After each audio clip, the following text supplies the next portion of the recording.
Oh no, mic problems.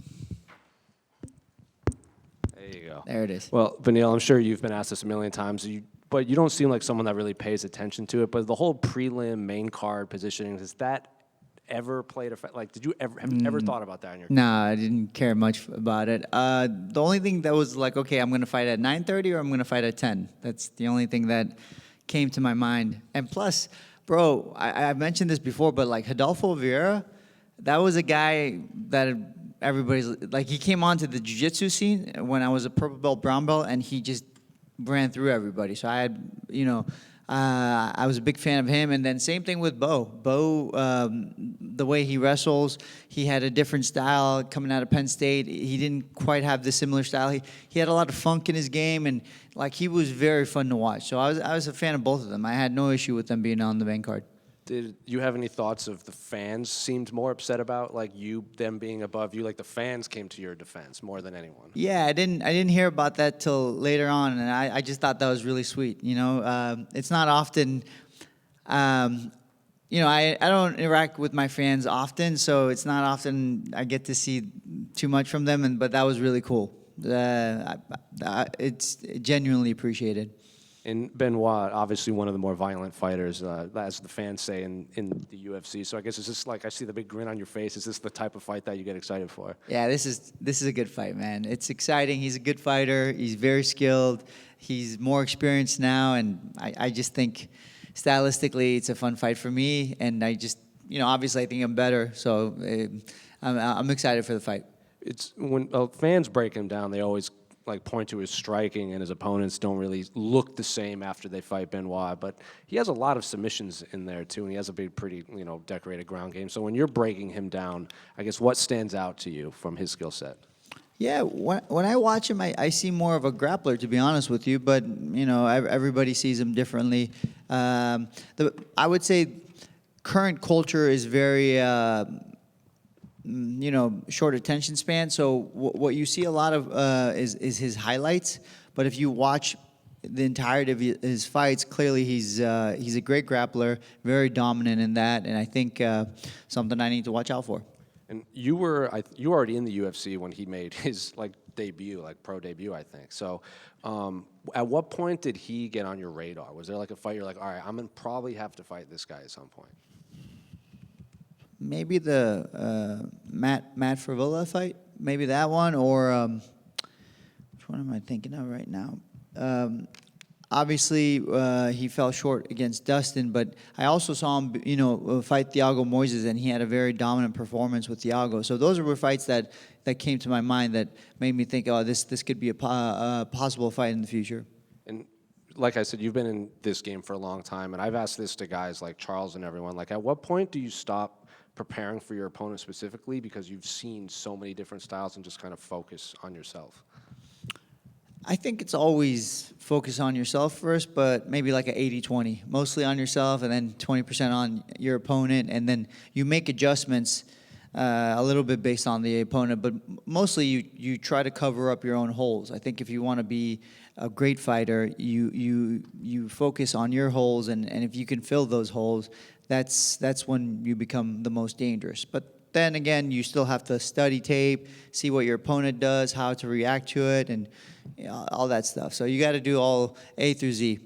And just last one for me, I think a win would put you second all-time lightweight wins, just behind Jim Miller. I think you're currently tied with Cowboy. So were you aware of that, and does stats like that even matter to you at this point? I mean, I wasn't aware of it, but it sounds cool. So it sounds very cool. Obviously, there's guys like even Cowboy. He had more wins because he went to 170 and whatever. And I'm sure there's other guys that fought in different divisions. But I mean, it's still cool. I still think it's really cool. So thank you for letting me know. You think you can catch Jim? I think he's at 24 right now. 24 wins? Yeah. I don't know, bro. That's a lot because he's not stopping. You know what I mean? If he decides to stop and I'm still feeling good, maybe. But if he keeps going the way he's going, I don't know. I think he said he wants like 50 UFC fights, and then that's a wrap. Come on, Jim. Take a break, man. But okay. Well, if that's what Jim wants, that's what Jim gets. Beneil right here, right in the front. Oh. Yeah.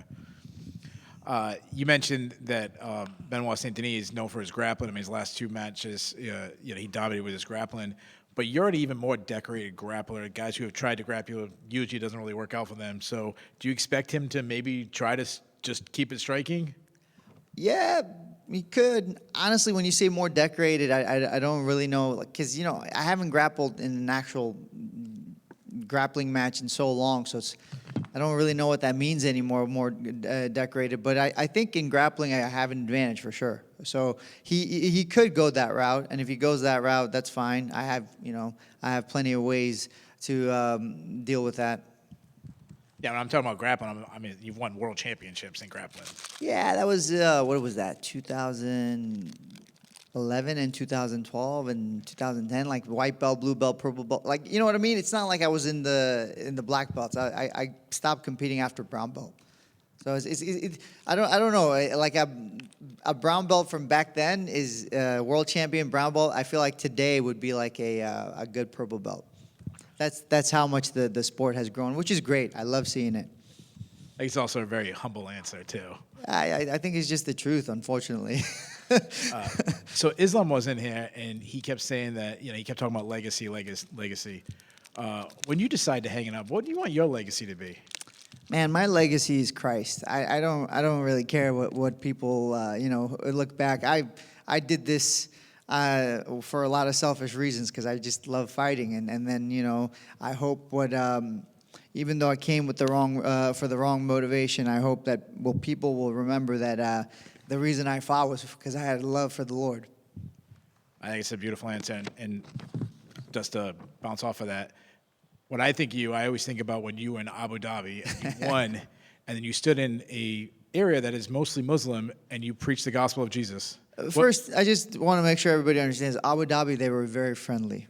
And yes, I did preach the name of Jesus in a Muslim majority country, but this is not like, because I have genuine friends who are missionaries, and if in different countries where if they do that in public they would be killed. So I understand that it was not an easy thing to do, but it was not. Sometimes we put too much on it, and I don't want that to take away from the true people that spread the gospel in dangerous areas. I was never in danger, just to be clear. Everybody actually was very nice to me afterwards. They just wanted to make sure they clarified, listen, we believe in Jesus as a prophet and this and that, but there's never any danger, you know what I mean? But Lord willing, I get more chances to do that. I still don't think many people would do what you did. Well, over time, I guess God will change your heart to do the things you're supposed to do. Good luck to you. Thank you. Beneil, way back here, other side. There you go. Thank you. 25th UFC fight this Saturday night, first time at MSG. When you got this opportunity, what was the reaction like? I'm going to be honest. I was like, man, because I was hoping to fight in Vegas because December, it's just easier, bro. You drive there, it's warmer. Well, I guess maybe not in December, but it's typically warmer, easier to move around. But just when they said MSG, I was like, man, that's going to be special. I don't want to miss out on that. So I think this is.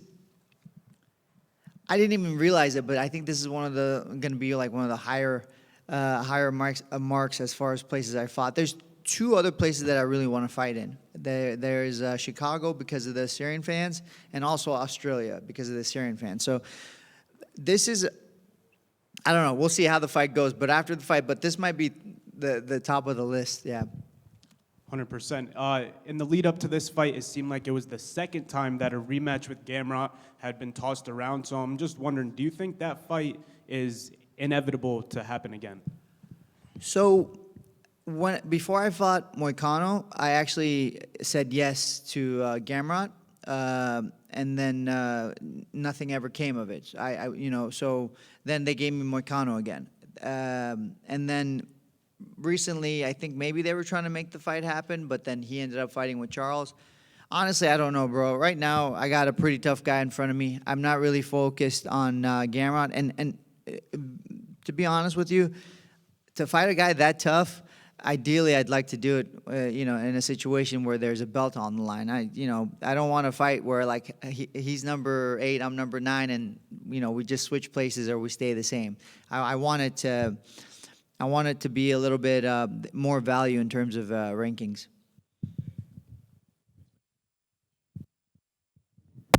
Just one more. Just kind of go off of that. I remember, like, when you were about to fight Charles, everyone kept asking about Islam next. And Yeah. you're like, bro, I'm about to fight Charles Yeah. Oliveira. So at this point in your career, is it annoying that everyone keeps asking you what's next, even though you have this fight in front of you?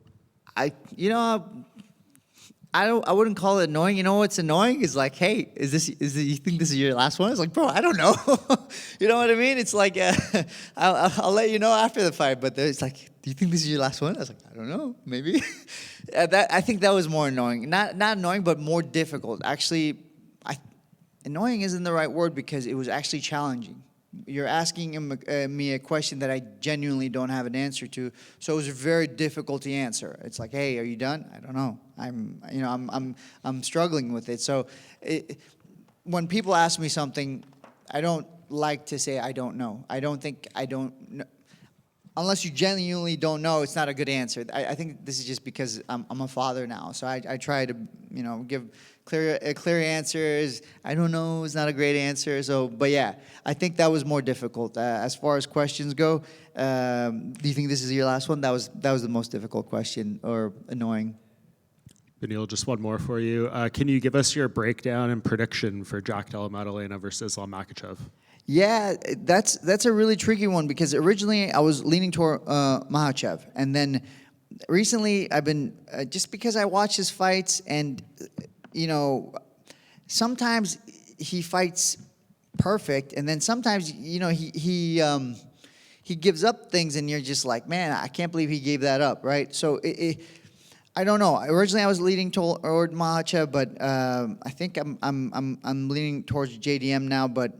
We'll see. I really don't know because if JDM comes in and he's able to establish his fakes like he did with Belal and establish his range like he did with Belal, I think he's going to be a really difficult fight for Makhachev. And then Makhachev adjusting to 170 might not be that easy. I know it's easier to go up in weight, but adjusting isn't that simple. So. Yeah, I'm gonna lean with JDM, but not by much. All right, guys, thank you.